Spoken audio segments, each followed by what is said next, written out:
Audio. If you enjoy the stories on this podcast, you'll also like the stories in my book, Filmmaking Confidential, which isn't just for filmmakers, but also all artists and really any entrepreneur. Now an Amazon.com and Audible.com bestseller. I just want to say thank you to all of you who ordered it. If you haven't yet picked it up, it's available wherever books are sold in most countries around the world. Order it by visiting Audible or Amazon. To find out more, check out filmmakingconfidential.com and stevebalderson.com. And thank you.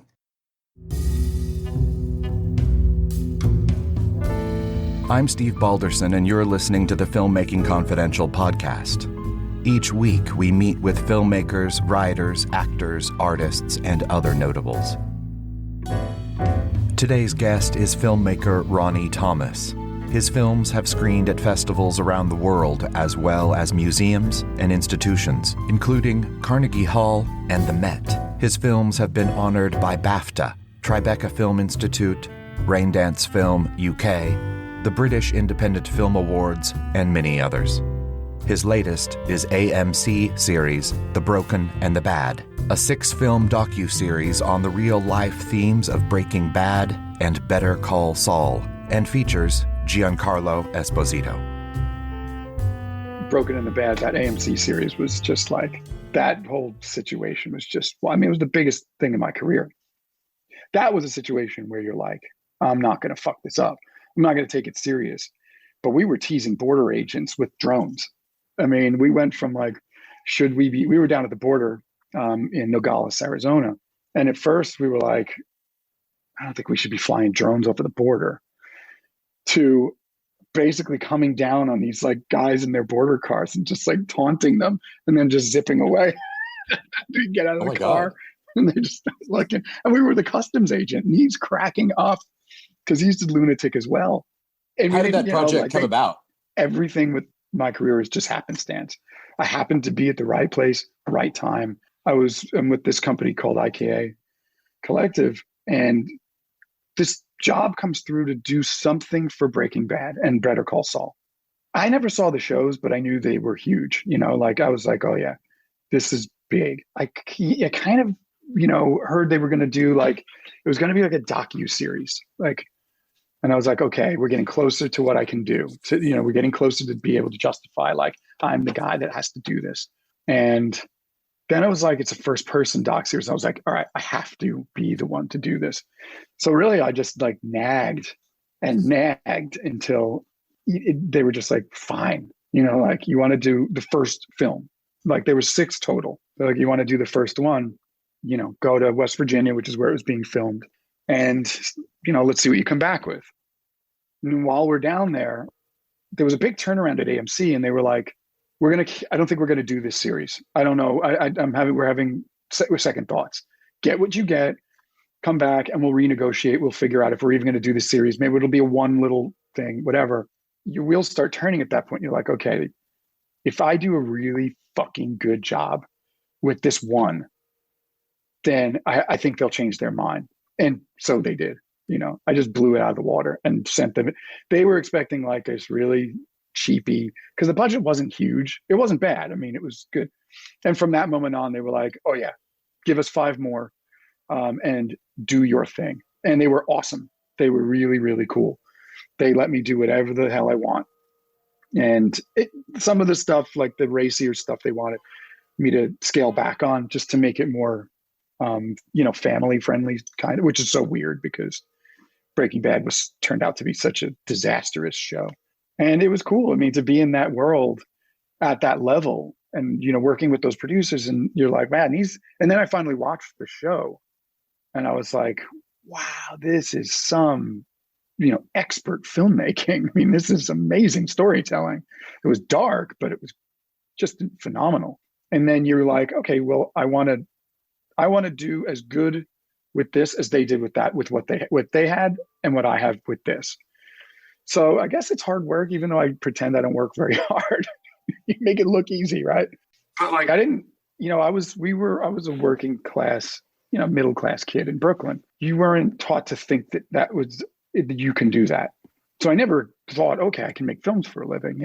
So I took a union job and which is generally what you did. You took a job that was comfortable, safe. You know, I was a computer technician and I loved it. It was a great, cushy job. Like I really, and I said, I'll never leave this job. This is great. We had a beach, a private beach at this place. It was a community college on a beach that had a marine biology department. We could take the boats out and go fishing. Guys would come by on jet skis and we'd just spend, we didn't do anything. It was a, bona fide union job.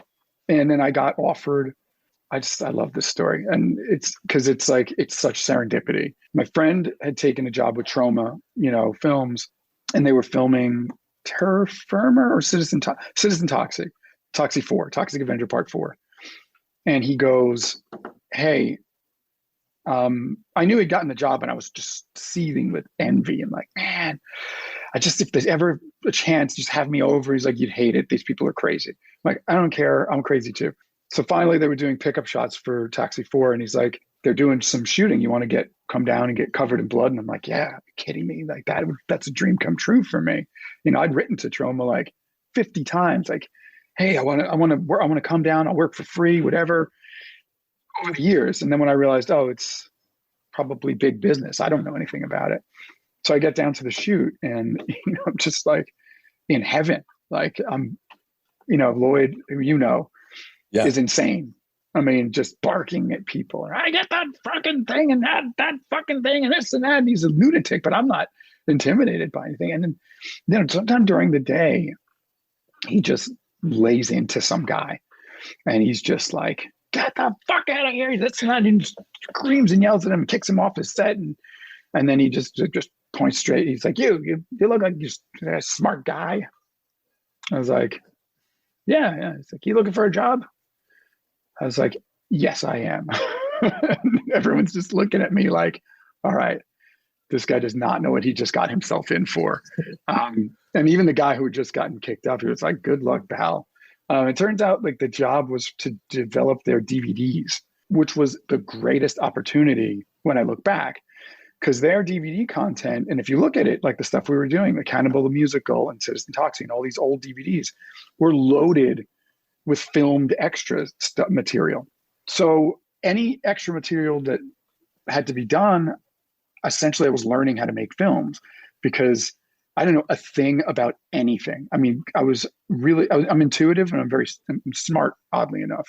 But like, it clicked that like, okay, in order to like, I developed this concept there, and being in a place like Troma is the perfect place to develop it, that you could really, if you've seen a movie, you can make a movie. Like you just have to solve the problem. I don't know. Did you go to film school or? I did. You did? Okay. Hard. Yeah, I didn't even know that there was such a thing. I mean, I guess I knew. I was aware that there was something called film school, but I didn't see the value to it.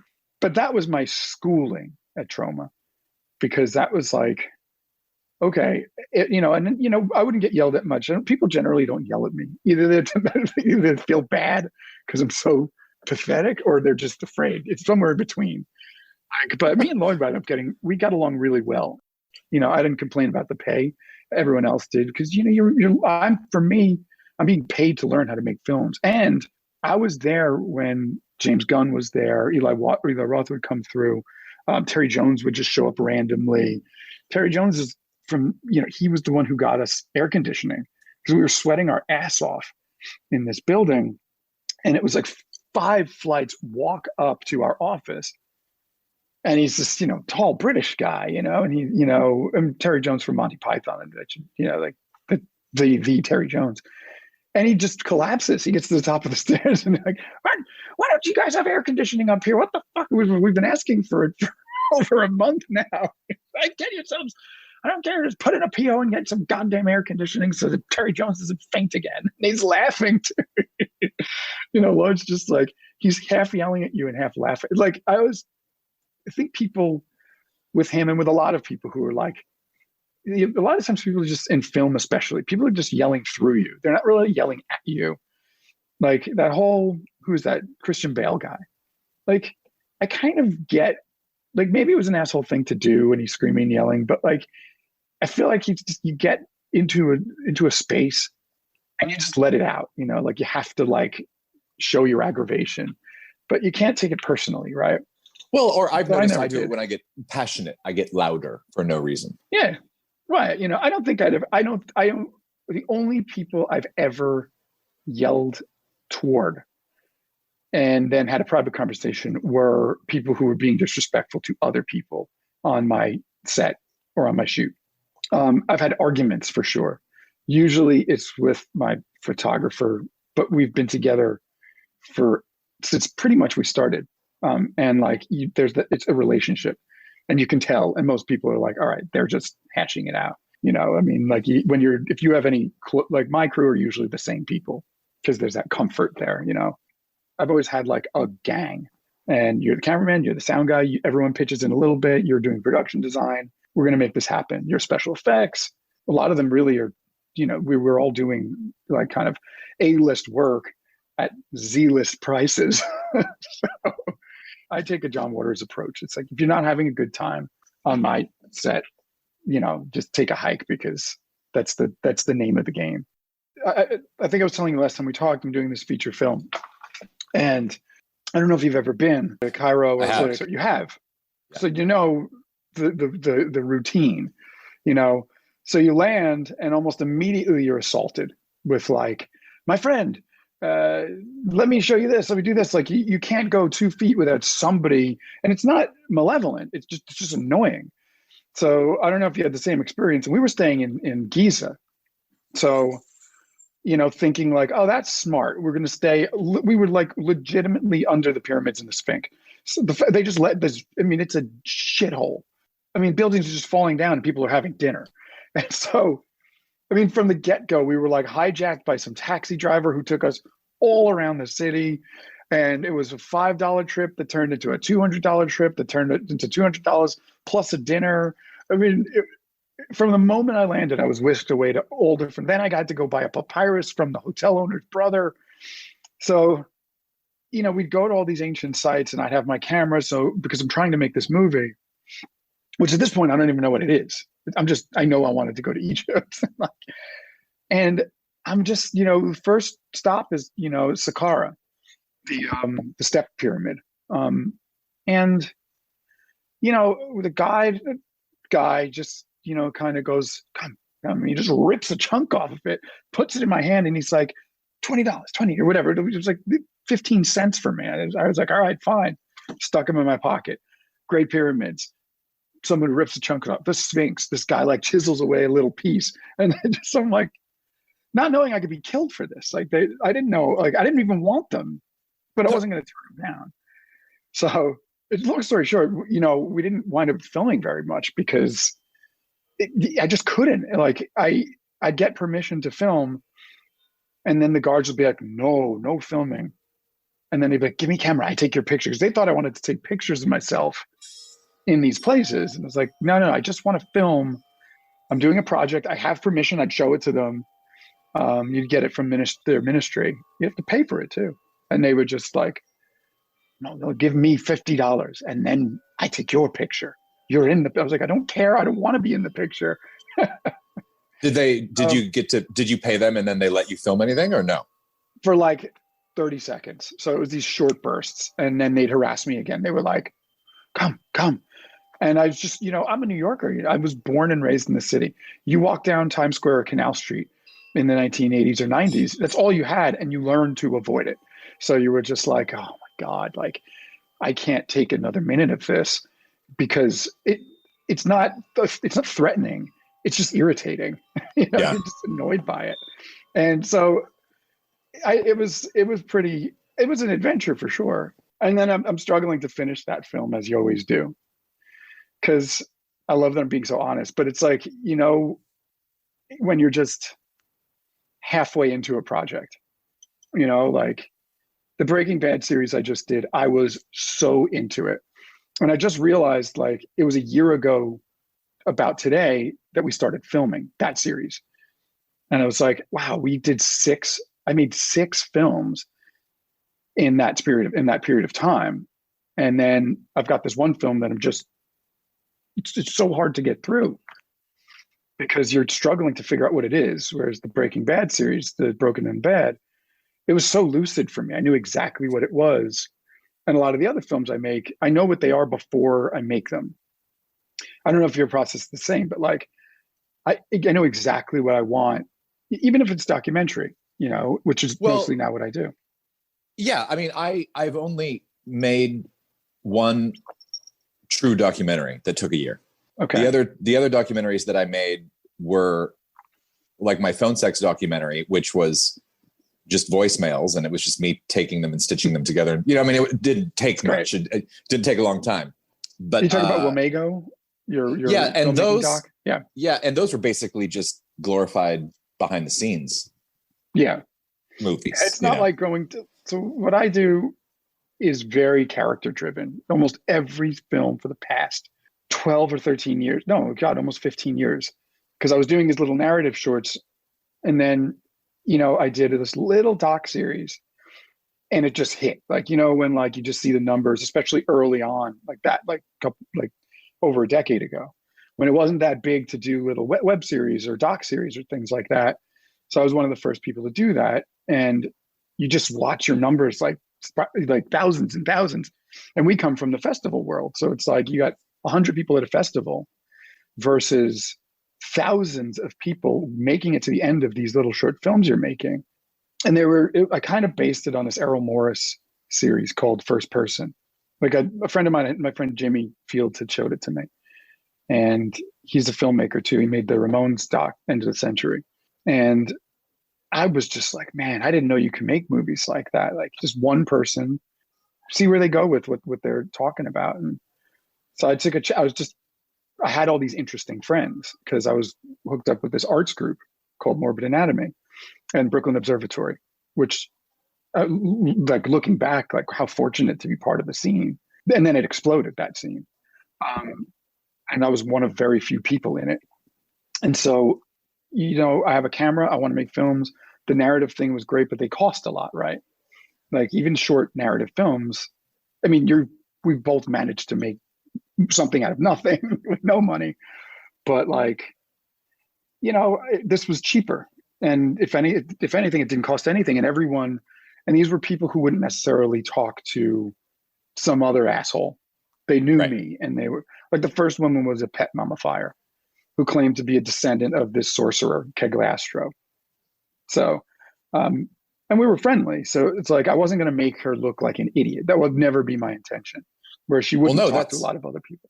And that's fascinating. So I'm sure like you, and I figure you would have found it fascinating. So she would have known that. She would have felt that from you. It was a genuine interest. It wasn't like, oh, let me just get in and exploit these people. Like I was part of the community. I was just the guy with the camera. She was the pet mummifier. So it's like, oh, the natural thing to do is to link up, right?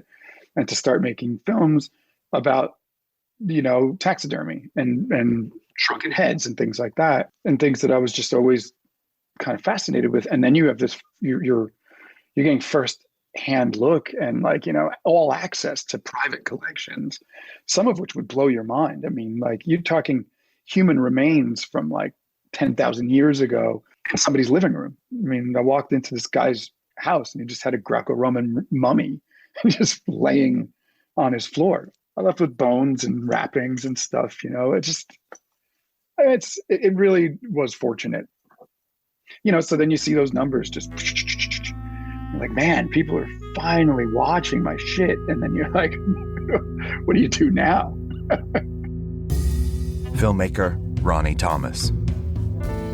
Another great guest on Filmmaking Confidential is legendary director Lloyd Kaufman. The other countries, Canada and Europe, have a lot more open-mindedness. They encourage their independent filmmakers. You have free speech in the United States as long as you don't say anything. You can hear my full interview with Lloyd at filmmakingconfidential.com or by subscribing for free to this podcast. Coming up, Ronni Thomas on taxidermy, on-set insanity, and working briefly in porn. That's next.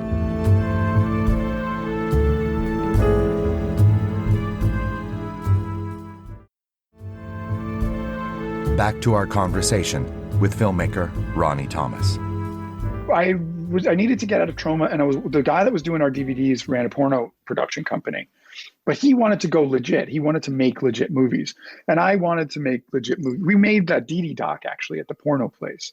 So after Troma, I knew I needed to go because I needed to make more money.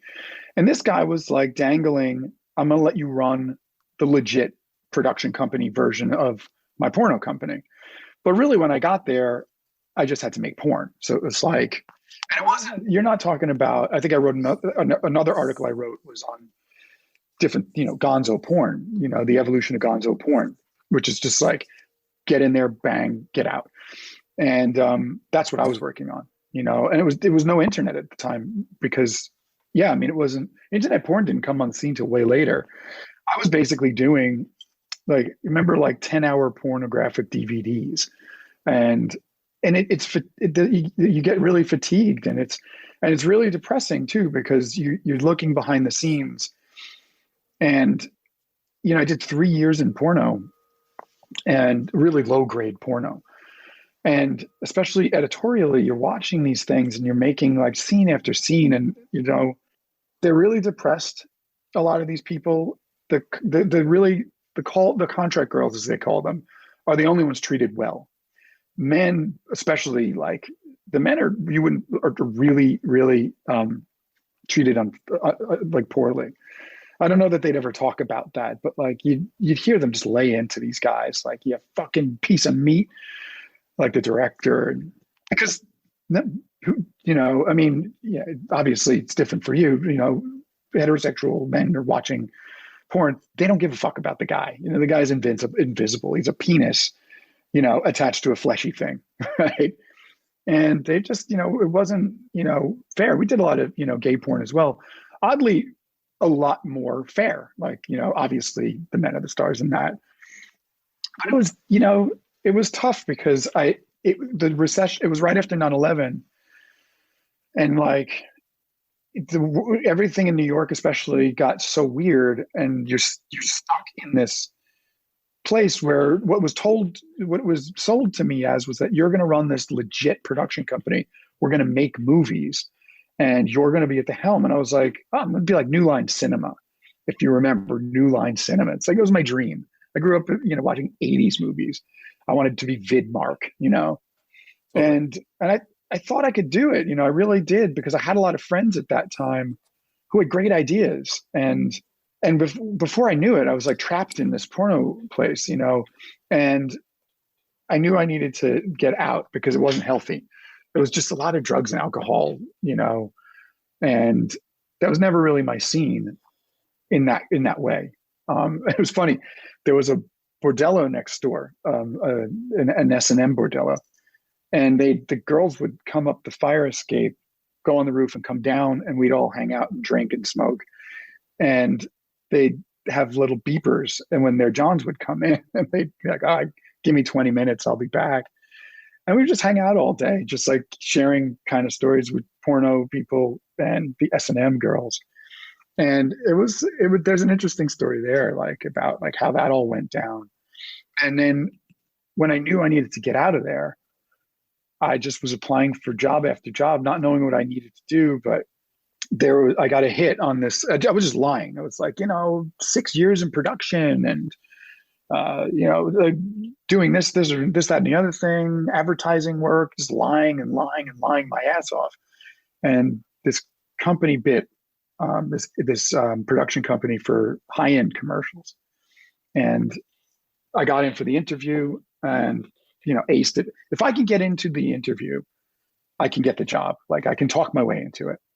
And sure enough, I get the phone call. They made me, decent offer financially, but I don't know what really I'm supposed to be doing. I just was like, I'll just take any job. And basically I never told the porno guy like that I was leaving. So I just needed to bail. So the day before I was starting this new job, I was like, oh yeah, man, I'm not coming back. When Short Bus happened, that movie. Oh, right. Yeah.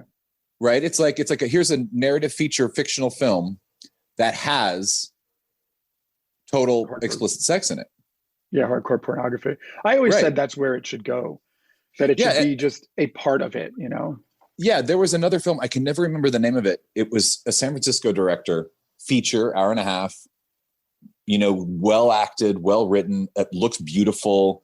It just has porn in it, essentially. It's more alluring because you're in the story. Like if you watch a movie, what was that Richard Gere movie? Because I love, what's her name? The woman who was in that. She's like an older woman. The Gigolo movie?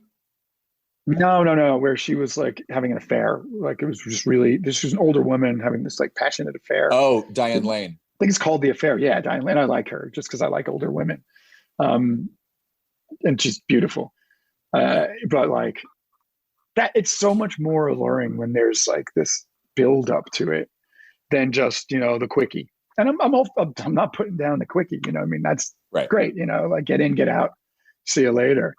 But as far as eroticism goes, I think you should be more invested. In other words, there should be more of a story there than just, oh, you're in my house. I am convinced Robert Eggers is the powerhouse he is because of me. And I don't say that to my credit. I say that to discount, my style. So we've been working together, and then he's a really obviously brilliant production designer. I was doing this short narrative film, and I needed to take this small space and turn it into this kind of dreamlike environment. This film was called Radio Girl. And he really the guy did an amazing job decorating the space, but you could tell he was really, really serious about what he did.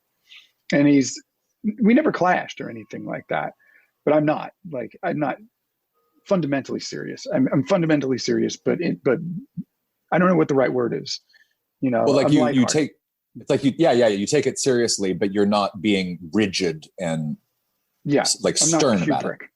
Right. I'm not looking at, I trust my guys and I trust myself. It's like, if something looks good, it looks good. If it doesn't, we change. And I was working with a photographer I hadn't worked with before, and he just came in. We, pre-pro and all that stuff, whatever. This guy just came in like hot. He was in a bad mood, the photographer. Robert Eggers is, one part of the scene, and he's building the set. My buddy Shane Morton, who's a special effects guy, he did the Cheddar Goblin for Mandy. He's another big part of the equation. We're all just like kind of fighting against this DP who's just like being a total dick. Like, when like you work with somebody, like, okay, we could get on. He's got a good eye too. The guy was talented. But he's just being an asshole. It was one of those shoots where everything just kept going wrong. So the fire department showed up 3 times, and there's flashing lights and smoke's all over the place. And my PA didn't cover the smoke detectors. So the fire department come up. The 3rd time they come in, they kick down the door because they're just like, you know what? I'm sick and tired of this kid. And just things just kept going wrong. Shit breaking down. Our camera gear, we had to it was a weekend. It all broke down. We had to get a new camera. But then towards the end of the day, the camera guy, our DP, he just lets out this guttural scream, and I'm like, buddy, you are. And then I notice he's convulsing, and he drops to the ground, and I'm like, no, fuck, we killed this guy. Because I'm looking around, there's water, there's electricity. I'm like, holy shit, we just killed this guy. And then I'm like, but hold on a second, no. And then he's foaming at the mouth, and he's having a seizure. So he's and everyone's just he pulls down Robert's set, and he's just what the, everybody is just what the fuck's happening here? And terrified, because I don't know if you've ever seen an epileptic seizure, but it's horrifying. I have not. Never experienced. And as it was, we weren't getting along. But yeah, he went down for the count. The ER come, and we're all everyone's in costume and weird face makeup. And they're like, what is this? We're like, it's a film set. And they're like, so this poor guy, at this point, obviously was in a bad mood because he wasn't feeling well. And I felt really bad, but and then we had to finish the film without him. But I'm convinced that was Eggers' motivation to be not doing this shit anymore. I am going Hollywood. Fuck this. Was that the craziest thing that had happened to you on a set? I'm sure there were crazier to some extent. That was probably the craziest when I think back. Things definitely tended to set on fire. We had a Like guy go what? missing, just like randomly, like this. Well, because we're dealing with the low budget, so we're cutting a lot of corners. So we were playing with like voltage meter lights, and it would just, we'd all of a sudden we'd see just flames. My cat dropped dead in one, and like just like died in one of the scenes. Oh God, just so many other horror stories. And we had a guy, I shot a commercial for an absinthe company, and that was fun because I'm a big absinthe guy, and like we had a guy go missing for 3 days. Like because they sent us product, and it was like 10 a.m. and we're just doing shots of this really heavy liquor, and by like midday, and I'm directing this thing, and we're all just loaded, and one of our guys just disappeared, and like for 3 days nobody knew where he went. And finally, like, he answered an email. He's like, yeah, back. I was like, what happened? He's like, I don't know. It's like, I wound up in like New Jersey somewhere, sleeping on some girl's couch. And I was like, all right. Joanna was doing this book on Walter Potter, and she had a little bit of money to make a book trailer. And I'm like, always wanting to overachieve. I'm like, no, we're going to make a film. We're not going to make a book trail. I said, that could be part of it. Like, at first it was just to get the book that she was working on some publicity. Like, it truly was, the intention was just, like, let's just make a featurette for the book. And then like, you start to feel a kinship to this guy because his story is my story. It's probably your story as well. It's like, you're just doing your thing regardless of what's going on around you. Like, you're not making movies because, I want to become rich. Some people do that, and that's totally fair. You're not making movies because you have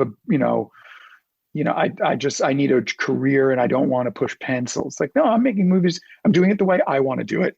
Potter did these taxidermies. He wasn't a good taxidermist. He was bad. Like, he was a bad taxidermist, but he had such a following because it was so interesting what he was doing. Well, that's what I would say. Like, he might not have been, quote unquote, technically a good taxidermist, but you couldn't try to do what he did. Yeah. No. And so like, there's this legend that Damien Hirst, the famous artist, tried to buy his collection. And then it was like, and that's interesting, especially for filmmakers, So I'm like, okay, so Damien Hirst liked his stuff. Let's get him in the film. And trying to figure out a way to do that. And then I meet these 5 collectors who were just like the most gracious, fascinating people, and they're characters in themselves. They're almost specimens in and of themselves. And I hope the film shows them in that way, and in a respectful way. And I'm like, wait a second, no, the film needs to just be these 5 guys, because it's like these 5 characters who are all different, all very different people. One's married to like a rock and roller. The other's like an academic, uptight Britishman. The other's like a renegade scholar.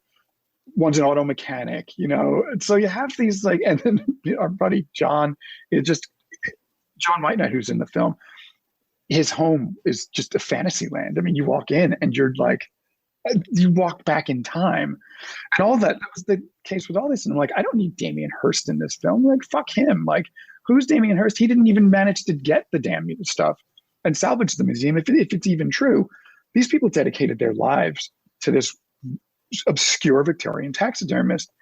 And this narrative starts to unravel that like, he wasn't looking for fame. He was just looking to kind of have a drink with the local people in the bar. And you're like, that is my story. Like, I don't, I have no ego in this. And it didn't sound like he did either. And everything was handmade. And somebody had said, my films, there's a handmade aspect to them. They feel like they're handcrafted, as opposed to just these, kind of mass marketed films. And I took that, like, she probably meant it as an insult, but I took it as a real compliment. And that became the film. To hear them talk about the pieces that they have. Yeah. And describe a couple of these pieces for those of us or those people who don't know about Walter Potter. The big one is the kitten's wedding. No one's going to look at the kitten's wedding and be like, and have no reaction. And Errol in the film says it. He's like, you don't look at Potter's work in general and have no reaction. You either love it or you hate it. So they would just drown these kittens. because they were pests, like they were farm pests, and they bring them to Walter Potter, because he was a taxidermist, and he'd sew them up and give them little outfits and put them at a wedding or put them at a tea party, seeing those things in scale, it's awe-inspiring because they're big. I mean, the kitten's wedding was massive. Like, you need to see it in scale, but just looking at pictures, you do a quick Google of kitten's tea party or kitten's wedding, and it's uncanny because and their eyes are all offset, and it's almost more adorable because of that. They're so detailed and elaborate, and that's another thing. Like, for visual people, you're looking at, like, he really did, and they say it in the film, like, he really did go overboard with the detail. There are things that these collectors who own the pieces are still finding in the tableau because they're that overdone, and that's perfect. Like, it's visual storytelling, right? Like the life and death of Cock Robin. It's an old. I was going to mention that one. You could stare at that for hours every day and still not see everything. Pat Morris, who's this, self-proclaimed stuffy Englishman, gets giddy when he looks. And this is like, from his, like, you can see his childhood when you see him looking in this thing, because it's just like, you're not a stuffy British dude. You're kind of a punk. Like, you're kind of cool.